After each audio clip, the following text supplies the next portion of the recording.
Spesialis. Oke, selamat malam, selamat payah kieu.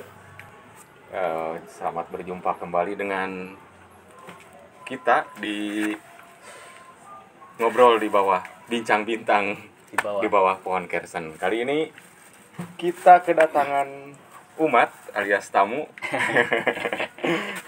Tamu-tamu spesial kali ini lain daripada yang lain yang biasanya berbicara tentang kesenian dan kebudayaan. Sekarang juga ngomongin itu sih. Tapi ini dari apa namanya? Dari tadi. Farmasi. Oke. Rizky Koko CAPT. Itu Rizky Koko Canca. Espam ya CAPT. Oh, calon apoteker. Calon apoteker. Bener. Dan kadinya Wanda Espam. Sarjana petani. Sarjana petani. Sarjana pertanian. Kita akan ngobrol agak banyak mungkin ya soal pengobatan tradisional. Secara keseluruhan soal pengobatan. Kita berbagi pada manusia pada subscribers yang menonton atau butuh informasi tentang pengobatan tradisional atau bagaimana cara memilih obat yang ya make sense lah, itu tidak ini ya. Oke. Kan begini ya. Mungkin semua juga sudah tahu bagaimana manusia menemukan obat pada zamannya. Dimulai dari mengamati tingkah laku binatang, kemudian mencobanya gagal lagi, gagal lagi. Mungkin berapa ribu orang tuh orang yang meninggal sebelum obat yang ada sekarang Jadi kita gunakan lebih aman gitu ya. Mungkin makanya gitu kita perlu menghargai obat jasa obat jasa ilmuwan, jasa nenek moyang alias karuhun gitu ya. Sudah mungkin banyak lah, saya yakin banyak yang tahu bagaimana manusia menemukan obat. Muntah apa? Google ganti lah nama. Digital native orang digital ya. Ke pertanyaan anjir langsung pertanyaan sidang gitu ya anjir ya semacam sidang karena saya tidak begitu paham jadi kudu baca kopean pakai teks. Nah sebetulnya upgrade seperti apa sih yang dilakukan oleh farmakologi atau ilmu farmasian terhadap ilmu pengobatan tradisional sebelumnya? Ya. Upgrade. Jadi nyamun Indonesia Sunda itu Campur. Senyaman. Ya kalau berbicara mengenai pengobatan berarti evolusi sebenarnya dari pengobatan tradisional ke yang sekarang sebenarnya ditemukannya obat-obat ya banyak lah obat-obat yang sudah ditemukan. Ya upgrade-nya lebih ke kalau misalkan tradisional ya berdasarkan empiris tadi, berdasarkan pengalaman, trial and error, sama pengobatan yang klinis yang sudah sekarang itu juga awalnya empiris lalu dilakukan penelitian lagi gitu kan. Ada banyak penelitiannya dari mulai ke hewan dulu, udah dari hewan baru ke manusia gitu kan. Ternyata sudah aman. Nah, itulah yang obat sekarang ditemukan Bisa digunakan. Itu tehnya penelitian yang cukup panjang mungkin dari hewan berapa puluh hewan ke yang manusia juga gitu sampai ditemukannya obat sekarang. Oke ya. Kemudian bagaimana mengetahui bahwa suatu tanaman mengandung obat secara kasat mata bukan secara penelitian di laboratorium. Kita lihat daun gedang misalnya daun pepaya. Nah, wah, iya obat ya gitu. Terus lihat babadotan, iya obat ya gitu. Nah, bagaimana cara mengetahui itu? Tanpa lab ya. Untuk masyarakat banyak. Seperti yang tadi itu tadi turun temurun terus awalnya ya awal mulanya itu tadi trial and error. Mungkin karuhun orang dulu nyobain gitu kan babadotan wah aku terluka misalkan set coba obat-obatan dikesekeun oh ternyata jadi sembuh gitu ampuh gitu mungkin daun kersen heula itu gagal daun kersen heula daun naon heula malah tambah budug itu nanti gue trial and error hmm. karena ya ilmu pengetahuan zaman dulu ya terbatas gitu-gitu nah terus bagaimana membedakan misal baheula atau secara sejarahnya bagaimana membedakan ini mah obat untuk obat luar seperti tadi ini bawadotan digelang atau digayem terus ditempel atau obat yang dimakan. Nah, bagaimana cara membedakan secara sejarah? Secara sejarah mah teuing nya. Tapi ya itu tadi trial and error ya. Trial and error karena ya empiris judulnya lagi. Kalau empiris ya berdasarkan pengalaman, berdasarkan lihat misalkan si hewan ngopi naon, si misalkan aya tenyom. You know tenyom? Saudara jauh kita.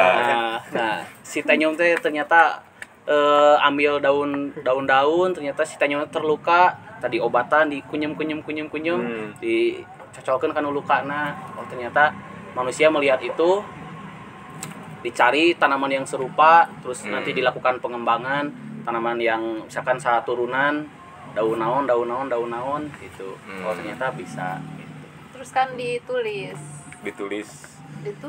jadi kan bisa jadi penemuan prasasti itu pengobatan cara mengingatna dulu mah mungkin turun temurun dari cerita lisan setelah mulai ada orang yang menulis menggambarkan tanaman ini pengobatan ini seiring perkembangan sejarah itu mulai ditulis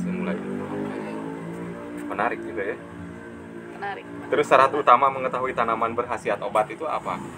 Syarat utama. Baunya atau rasa atau apa? Sebetulnya bisa gak tanpa lab mengetahui tanaman itu? Itu berkhasiat obat atau enggak? Ya cobain sih. Dicobain ini satu-satunya jalan. Anjir, mun kejar kumaha. Ya itu tadi ya terima kasih kepada para peneliti merenya yang sudah melakukan penelitian tadi, terus dibukukan juga kan dulu dibukukan si tanaman-tanaman yang sudah tahu khasiatnya apa dibukukan, terus akhirnya diawetkan gitu. Oke, terus dosis pada umumnya pengobatan tradisional itu diukur dari apa dulu gitu misalnya ieu mah obat misalnya obat lambung nih kunyit diparut terus dipeureut diminum. Nah ukuran dosisnya juga coba seperti apa? Lamun ukuran dosis obat herbal berarti nya obat herbal mah berarti di segenggam.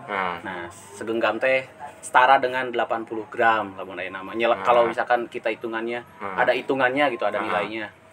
Satu genggam itu setara dengan 80 gram. Satu ruas jari ibu sama dengan 10 gram. Jari ibu jari. Ibu jari. Satu ruas ibu jari segini.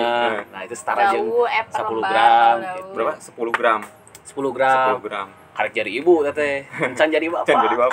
Terus yang 10 gram teh bahan atahna atau sudah bahan mentah kandungannya? Bahan mentah. Belum kandungannya kan? Belum. Kandungannya mah harus. Kandungannya harus 9 bulan. 9 bulan. Edan.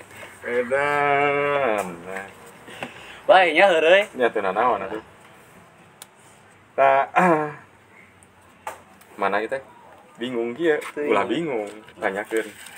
Misalnya pada peristiwa pandemi kemarin jahe dipercaya dapat mengobati atau mencegah corona.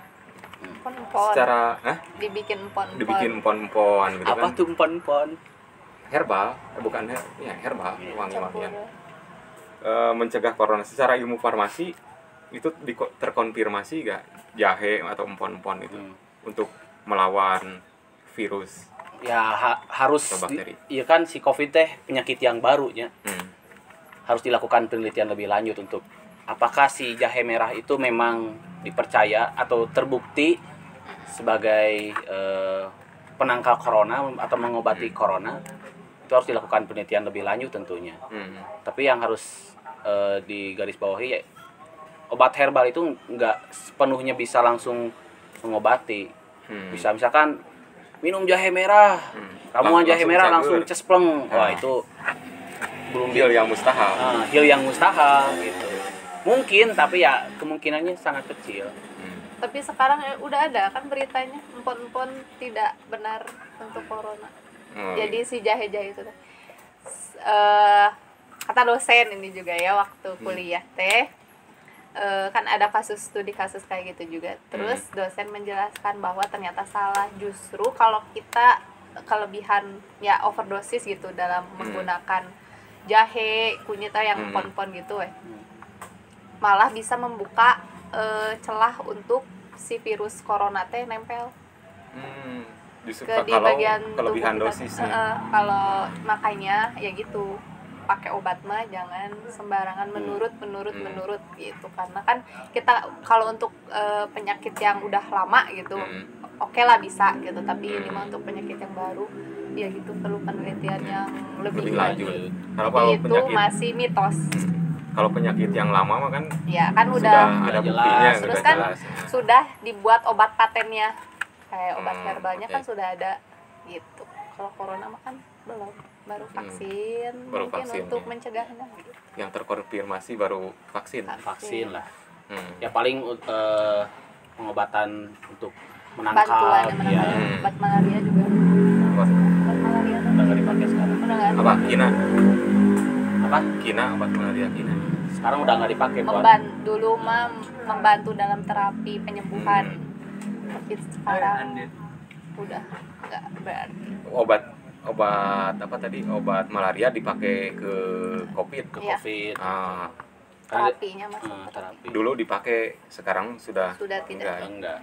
Sudah karena udah ada vaksin ya pasti semuanya bakal disuruh udah vaksin daripada gitu. Dulu kan belum ada vaksin, masih penelitian ya, tapi jadi segala obat dengan catatan kalau udah vaksin juga bukan berarti kita kebal 100% terhadap penyakit tersebut. Kemungkinan untuk terkenanya jadi lebih kecil lah kalau udah divaksin gitu.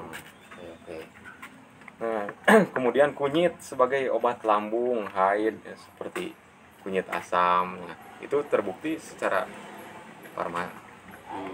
kalau kita lihat jurnal-jurnal penelitian menurutnya itu terbukti si kunyitnya memang bisa mengobati lambung gitu. Itu sudah terbukti, fakta berarti. Fakta ya. Tapi dosisnya seperti apa? Lamun misalnya kita nih di rumah orang awam mencoba untuk mengobati diri sendiri dengan bikin ramuan. Nah, dosis yang paling yang aman itu segimana? Sebetulnya ada namanya Formularium Herbal Indonesia. Nah, di situ udah tercantum gitu. Misalkan untuk mengobati mah harus memakai tanaman A, B, C, D, itu berapa gramnya atau berapa genggamnya itu udah ada. Jadi ada ya. Kita tinggal melek terhadap Google, kita cari Formularium Herbal Indonesia. Nah, itu udah lengkap ada listnya gitu. Oke. Nah, jadi pertanyaan jadi nggak perlu misalkan meraba-raba ya, kita kan balik lagi ke zaman hello gitu kan.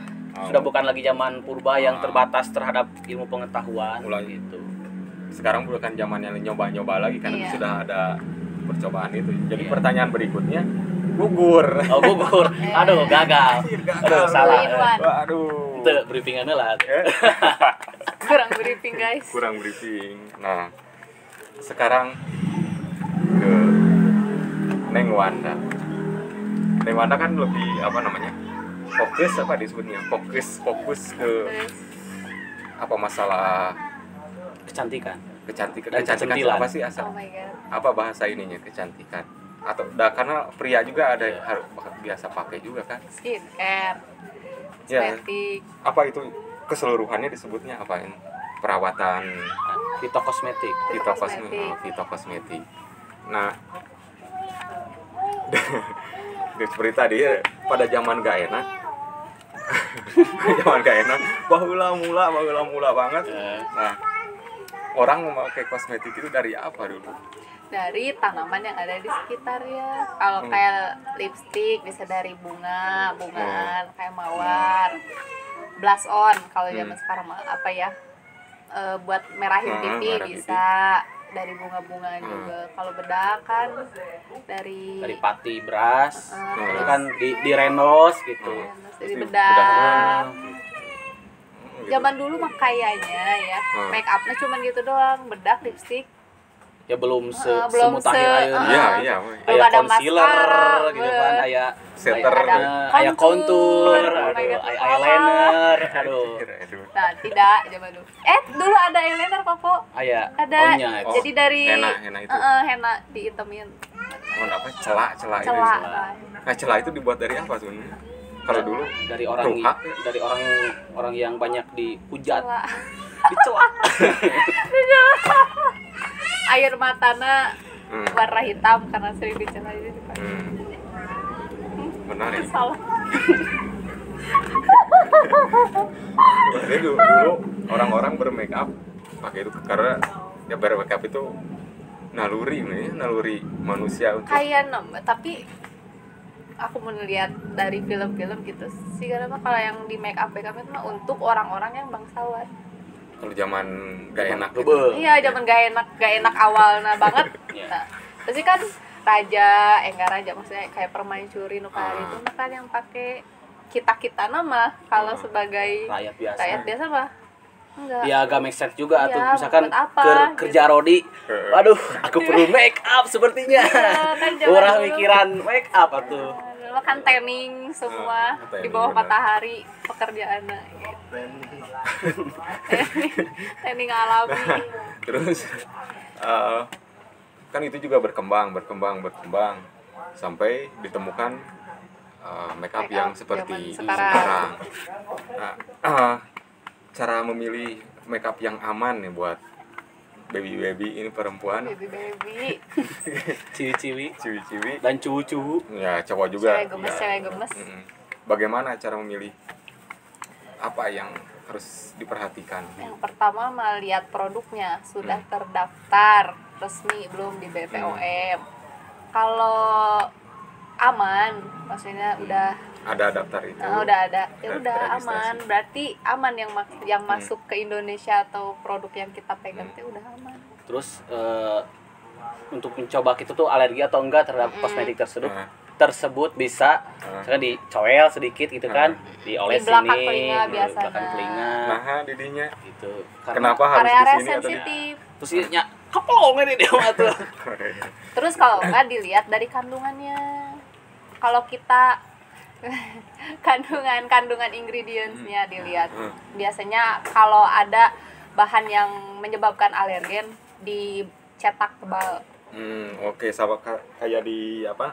Di kemasan makanan juga kan yang iya. mengandung alergen ada dicetak tebal. Itu. Hah? Nut butter. Tuh, ya mau nanya. Oke. Apa nih Nah, Kak? kalau apa kayak senyawa yang untuk kecantikan ya masuk dimasukkan ke dalam apa kulit Injection Injection. atau apa? Injeksi. Injeksi. masuk juga ke apa Atau filler? Filling atau Filler inject? mah bukan Filler obat. mah bukan yang bukan lebih- obat itu mah yang Oh. silikon kayak itu Ah. ya. Tapi kan ada apa kayak Iya di injeksi. Injeksi Ya. vitamin C untuk Vitamin C mengencangkan paling, kulit Oke. gitu. atau nama kolagen. Kolagen. kan umumnya kolagen enak ke Ya, Wah, lagi hype. hits banget gitu dina kan. suuk, dina susu, dina segala. Iya. Mengandung kolagen. Nah, begitu masuknya di nuna farmasi gitu. Emang diolahnya oleh bidang itu atau Iya. dari nutrisi. Ya jelas kefarmasian kalau itu. Farmasi. Kalau nutrisi mah ya Di makanan. ya makanan, kita makan sehari apa yang sehat, berapa nutrisinya, berapa kalorinya. Kan soalnya enak nutrisi kulit kan itu Iya. disebut-sebutkannya Iya. seperti itu Maksudnya kan. nutrisi kulitnya kebutuhan kulit. Itu bukan berarti Iya. kayak nutrisi di makanan, beda. Tetap orang farmasi yang bikin itu. Masuk Kalau ke kalau keto untuk gitu. itu Iya. masuk ke Iya. keto artinya. Iya bisa. Vita Kosmetik. Ya kurang lebih gitu. Nah, Terima kasih. gitu. Terima kasih. Terima kasih. Gitu Pak Cep. Iya, siap. Nah, tadi kan ngobrol nutrisi, waktu itu kita bincang-bincang dikit. Ada kesalahpahaman di kita, bukan salah paham apa ya? Kekeliruan mungkin nggak? Yang Mana? empat sehat 5 sempurna itu. Oh, neta. Kan yang pertama itu karbohidrat, Karbo, protein, protein, lemak, Lemak.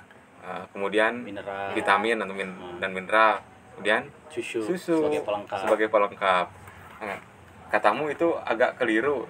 Ya, namun menurutku ya mah disclaimer we heula bisi Nah. jadi disalahkeun oleh para Iya, bisa dilihat oleh nutrisionis atau Ikatan siapa. Dokter Indonesia Mangga Instagramnya. Ketik saja Rizky. Jadi disclaimer lah imam menurut pendapat pribadi, opini pribadi itu cukup keliru karena apa? Ya kenapa harus karbo yang menjadi utama gitu Pak? Itu mah ya menurut pribadi itu Orang Indo gitu. Indo banget. kekeliruan yang sudah kita tanam sejak dulu kala, produk penjajahan kalau pendapat pribadi. Karena apa? Karbo kan ya membutuhkan, kita tuh butuh energi yang banyak. Itu salah satunya dari karbo. Tapi ketika kita makan karbo banyak, ya otak ngelag. Ya wes mangan gitu kan. Ora udut. Enak Mas. Kalau udah makan kan biasanya ngantuk gitu kan, tapi energinya banyak, tapi buat mikir justru kurang gitu kalau pakai karbo. Kalau apa namanya, takaran karbo yang banyak itu justru untuk Ya kalori yang kalau maksudnya kerja fisik yang kerja fisik beraktivitas. gitu. Tapi kan untuk berpikir kita bukan hanya karbo yang kita butuhkan, justru lebih banyak protein yang kita butuhkan gitu untuk beraktivitas lah. Namun karbo sebagai menu utama kemudian didampingi oleh protein, lemak dan itu agak keliru. Agak keliru. Ya. Karena kalau di belahan bumi barat kan Justru karbonya sedikit, protein yang banyak gitu. Berarti emang orang Indonesia kan belum makan nasi, belum makan. Nah itu teh sudah sudah tertanam sejak gitu. Ya mungkin zaman rubul pisan menurut ratusan tahun bahkan mungkin. Ya produk-produk penjajahan gitu kan, orang-orang penjajah nggak mau kita tuh jadi pinter, tapi tanagana hayang kaala. Ya salah satunya dikasih pemahaman bahwa dahar karbohidrat yang banyak itu bagus, yang utama gitu. Biar ya tanaganya gede tapi otaknya ngelag gitu. Itu pendapat pribadi. Tapi itu mah serius ya, kalau kebanyakan karbohidrat otak ngelag. Ya Serius? bisa dirasakan sendirilah. Kalau kita udah makan biasanya kan jadi ngantuk. Kalau ngantuk kan susah buat berpikir. Cobaan we makan 2 piring sangu unggul. Insya Allah. Tunuh. Ya. Tunuh. Nah, enak kembali ke topik Utama. Itu oke sih. enggak juga. Nah, di Tidak ada praktek yang pengobatan utama. sekarang ada kasus misalnya obat yang kandungannya sama tapi harganya berbeda. Nah, apa itu yang jadi sebab? Apakah itu berpengaruh pada khasiat yang didapat atau enggak? Enggak. Kalau menurut ukamanya ya akhirnya ada muncul harga. Misalkan obat A itu harganya 3.000, obat B harganya 5, misalkan 10.000. Nah, Padahal isi obatnya sama, obat C 15.000. Padahal isi obatnya sama. ya kandungannya misalnya sama 500 Ya, sama, gram, misalkan miligram, 500 Obat miligram. namanya A, kandungannya misalkan sama 500 mg. Yang membedakan ya branding itu mah. Branding. Obat paten, obat generik. Ya, Itu branding. Iya. branding. Terus kan kalau misalkan obat paten itu kan dia yang penelitian, kalau obat yang generik itu kan tinggal beli hak paten yang udah ada tapi yang udah lampau. Tidak, Jadi lebih murah. tidak dilindungi. Sudah apa ya? Kalau yang disebut obat paten masih dilindungi oleh haki, Gitu. resep itu kan. Nah, Nah, kalau yang generik itu yang sudah lewat kan yang 50 udah tahun habis kan haki 20 itu. tahun. 5. Kalau obat itu 20 tahun. 20 tahun. Nah. Itu sudah jadi milik Ya, bisa si hak patennya itu bisa dibeli gitu oleh kita. bukan berarti sudah jadi milik semua. bukan. Ya milik semua teh orang-orang farmasi lah, mungkin kita Ya. masyarakat umum nggak iya. mungkin juga pakai gitu. Yang pertama yaitu si brandingnya, terus ya mungkin bukan si obat itu bukan hanya zat aktif kan, tapi ada juga si bahan-bahan tambahan lain. Nah mungkin di bahan tambahannya yang berbeda. Yang si obat ama pakainya yang murah, si bahan tambahan teh misalkan Obat yang B mah obatnya premium. lebih premium gitu. Paling Jadi itu gitunya yang membedakan, tapi dah secara efikasi mah tetap Sama. aja gitu, sama isinya gitu. Jadi jangan ketipu sama mahal atau murah. Iya gitu. Iya. Pilihlah yang murah. Tapi ya tetap ya sama kan, buat apa kita beli yang mahal? Tapi kalau dengan yang murah juga kita efikasinya dapat gitu, khasiatnya dapat. Jadi kan ada, kalau di pengobatan kan nggak apa ya, nggak ABC begitu gitu, A B C gitu. Ada faktor-faktor lain yang berpengaruh kan. Iya. Misalnya Kan psikologis terutama. Aku mah cocoknya sama Iya, obat sugesti. B, Aku mah sama biasanya obat C. ku obat mahal, jadi kudu Ya. obat Padahal jadi kandungannya sama. Ya kandungannya sama. Kuyu mah anjir mah ngefek nih kuyu mah. padahal mah sama. Ya padahal kan rentang pengobatannya tidak mungkin jauh berbeda gitu. Tetap ya misalkan nu A mah 87%, misalkan nu B nya kurang lebih sama 90. gitu. Hmm. Ya rentangnya nggak mungkin jauh, karena ya si industri obat tidak mungkin mengeluarkan obat yang si khasiatnya itu rendah. Itu Itu mah catatan. payu atuh. Tidak terpercaya. Ah, Ya. tidak terpercaya. Jadi rentangnya itu berapa? 20. Rentang apanya? Rentang si efikasinya itu Oh, ya 100% kurang lebih 5% gitu. Kurang atau lebihnya 5%. 5% aja sih. Nah, Kita ada yang 95 atau batas bawah, ada juga yang batas atas 100. 105. 105 batas atas. Hanya di rentang itu ya ya. rentang itu yang ya karena rentangnya cukup tinggi ya, maksudnya si persentase untuk penyembuhannya ya sama-sama tinggi gitu. Ya kita berkorban uang lebih banyak untuk mendapatkan efikasi yang sama. Ya buat apa? Berarti yang mengaruhi pisan mah sugesti. Ya sugesti Balik dan lagi branding. sih ke diri sendiri, mun emang diri sendiri merasa aku pingin pakai nu mahal ya naon gitu kalau Yang mampu. lama di bura teh cager. Tuh Iya. kan. Ya, dan bahkan mungkin kita tidak perlu pengobatan untuk penyakit kita. Cukup dengan sugesti ya tadi, misalkan dibura ungu atau dibaca jampi-jampi mantra-mantra kita sembuh. Ternyata tidak perlu pengobatan. Justru ya itu maksudnya ya bagus, kita tidak perlu memasukkan Zat racun lain. gitu ke tubuh untuk mengobati kita. Itu kan Tapi lebih itu bagus. mungkin orang mengobati diri sendiri tanpa obat Mungkin secara ilmu farmasi mungkin. ya tidak sepenuhnya kalau misalkan kita itu sakit harus diobati, nggak perlu juga. Misalkan demam, kalau demamnya misalkan itu kan si demam teh homeostasis. Homeostasis teh. Iya, jadi si tubuh teh ingin mempertahankan tubuh kita tetap normal gitu kan. Oke. Ya kalau misalkan kita demam, padahal bisa sembuh sendiri kan kalau demam gitu. Ya mungkin memang sedikit lebih lama daripada dengan yang diobatin. Misalkan yang diobatin cuma sehari, demamnya Kita udah 3 reda. hari. Yang misalkan Diantepin dibiarin 3 hari. Padahal kan soalnya tubuh kita juga punya sistem imun disebutnya, baik lagi ke situ. Sistem imun dan sistem imin. Aduh, ya Allah, ya Robbi, ampuni hamba. Tuh. Kemudian apa yang harus diketahui oleh pengguna obat, konsumen obat, dari produk obat yang akan dibelinya? Apa yang harus diketahui? Ya, yang harus hak berarti nya, hak pasien ya harus tahu obatnya apa, nama obatnya apa. Nama obatnya. Berarti kan isinya apa gitu. Kita jadi jangan sampai kita tuh dibodoh-bodohi gitu. Misalkan di luaran sana dulu sempet rame obat setelan.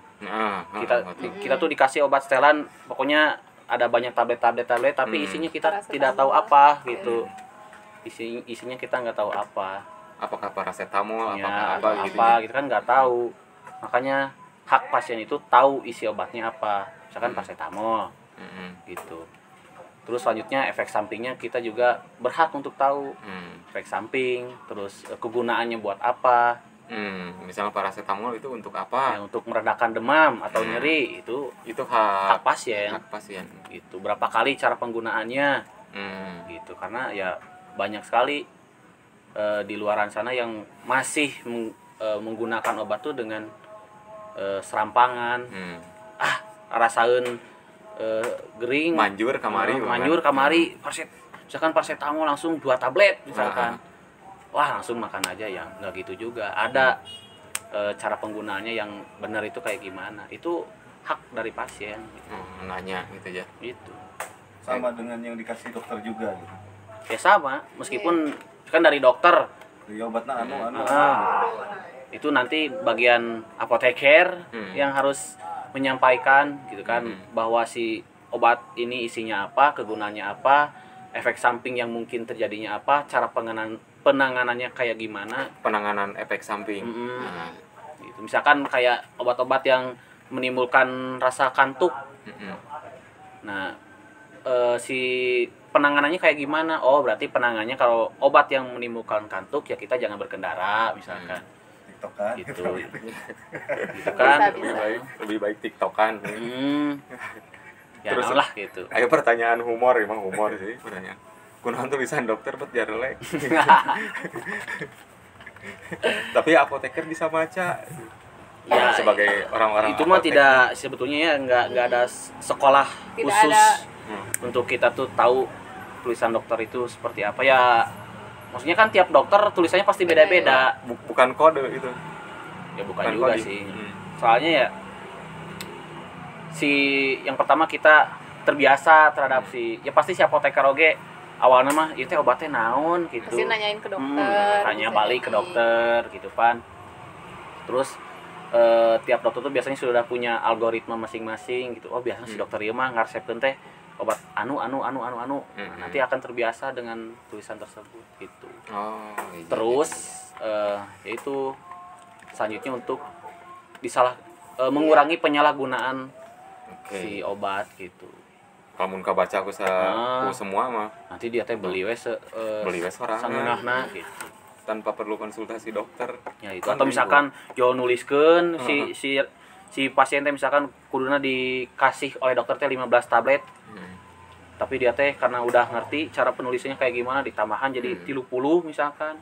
Itu kan ya nggak baik juga buat dia gitu, buat si pasiennya. Karena bakal jadi overdosis. Mungkin overdosis, mungkin mungkin disalahgunakan. Masih mending ya, misalkan Overdosis. vitamin, bukan overdosis. Vitamin. Ya, vitamin misalkan dilebihkan oleh dia ya nggak terlalu Berpengaruh. berbahaya lah gitu. Tapi misalkan obat-obat misalkan psikotropik atau obat-obat narkotik, Obat keras. terus dia tuh salah gunakan yang asalnya 10 jadi 30 dijual dijual, itu kan penyalahgunaan. Tuh. Siap 86 atau ditangkap. Nah, terus penggunaan obat warung. Kan itu satu apa namanya? Satu strip. Satu strip itu biasanya 4 kan. Nah, sebetulnya berapa strip ya yang harus Batas kita wajarnya. batas wajarnya yang kita habiskan pakai obat warung sebelum ke Ke dokter. dokter. Ya sebetulnya si obat warung tuh ya tergantung obatnya apa dulu. Yang pertama tergantung obatnya apa dulu. Tidak semua obat bisa dipukul rata gitu. Karena punya tingkatnya masing-masing lah gitu. Tapi biasanya gitu kalau misalkan kita udah 3 hari nggak sembuh Ke dokter. ya ke dokter aja gitu. 3 hari gak sembuh berarti kan satu strip itu biasa 4. Misalkan si 3 itu penggunaannya sehari. Misalnya sehari 3 kali. sehari 3 kali. Berarti untuk sehari-hari. Berarti 3 strip. Tiga Kalau gak strip. sembuh 3 strip Ke dokter aja. harus ke dokter. Nah, Jangan memaksakan kita tuh Terus beli beli deui, deui. Mungkin si obatnya salah diagnosis, kita tuh salah diagnosa, salah beli obat. kita kan Kita misalkan salah Human beli error. salah beli obat karena kita percaya si obat itu mengobati penyakit tersebut, padahal ternyata setelah ke dokter bukan itu obat yang tepat gitu. Karena ada kasus-kasus misalnya kita lanjut.